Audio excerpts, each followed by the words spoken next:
Hey Athey kids and parents! This weekend in Athey Kids, we are continuing our Christmas story series.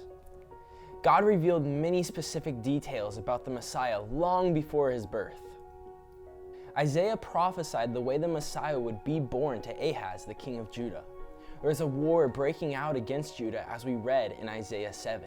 In the days of Ahaz, the son of Jotham, son of Uzziah, king of Judah, Rezin, the king of Syria, and Pekah, the son of Remaliah, the king of Israel, came up to Jerusalem to wage war against it, but could not yet mount an attack against it. When the house of David was told, Syria is in the league of Ephraim, the heart of Ahaz and the heart of his people shook, as the trees of the forest shake before the wind. Through Isaiah, God told us about the Messiah's birth 700 years before it happened. In the midst of war breaking out, God gave the house of David a sign that it would not be destroyed. Ask a sign of the Lord your God. Let it be deep as Sheol or high as heaven. But Ahaz said, I will not ask, and I will not put the Lord to the test. And he said, Hear then, O house of David, is it too little for weary men that you weary my God also? Therefore the Lord himself will give you a sign. Behold, the virgin shall conceive and bear a son, and shall call his name Emmanuel. Did you catch what the sign would be? The Messiah would be born to a virgin, and he would be called Emmanuel, God with us. The Messiah would come humbly as a baby boy in an oppressed land.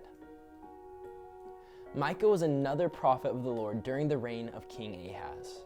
The word of the Lord that came to Micah of Moresheth in the days of Jotham, Ahaz, and Hezekiah, the kings of Judah, which he saw concerning Samaria and Jerusalem. Micah gave hope to the people, saying that the Messiah would be born in the small town of Bethlehem, the city of David.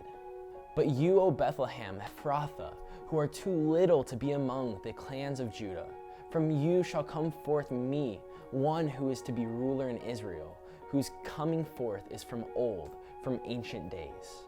This passage means the Messiah would be eternal, meaning he has always existed, and the Messiah would be ruler over Israel for God. Behold, wise men from the east came to Jerusalem, saying, Where is he who has been born King of the Jews? For we saw his star when it rose, and have come to worship him. When Herod the king heard this, he was troubled, and all Jerusalem with him. And assembling all of the chief priests and scribes of the people, he inquired of them where the Christ was to be born.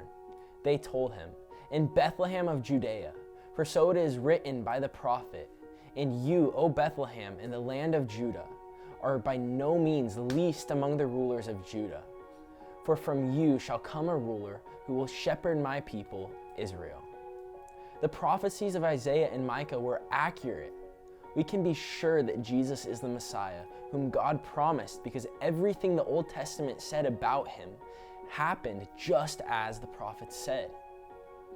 Speaking through the prophets Isaiah and Micah, God revealed that the Messiah would be born in Bethlehem to a virgin and given the name Emmanuel, which means God with us. The message of the prophet is that God is not far, but because of Christ, he can be near to us. The teaching points will vary slightly from classroom to classroom, but the main points will be: the Messiah would be named Emmanuel. The Messiah would be born in Bethlehem. The Messiah would be Israel's perfect king. This weekend, we want to drive home the point of who the Messiah is. Isaiah prophesied that the Messiah would be called Emmanuel, which means God with us. This prophecy was fulfilled with the birth of Jesus, when God himself came down to be the Savior of his people. The Messiah had to be God because only God can forgive sins. But the Messiah also had to be a man in order to live a righteous life and die a perfect death on behalf of man. Salvation is by grace through faith in the Messiah, the God-man, Jesus Christ. Our prayer is that you put your faith in the Messiah, King Jesus, this Christmas season. God bless you.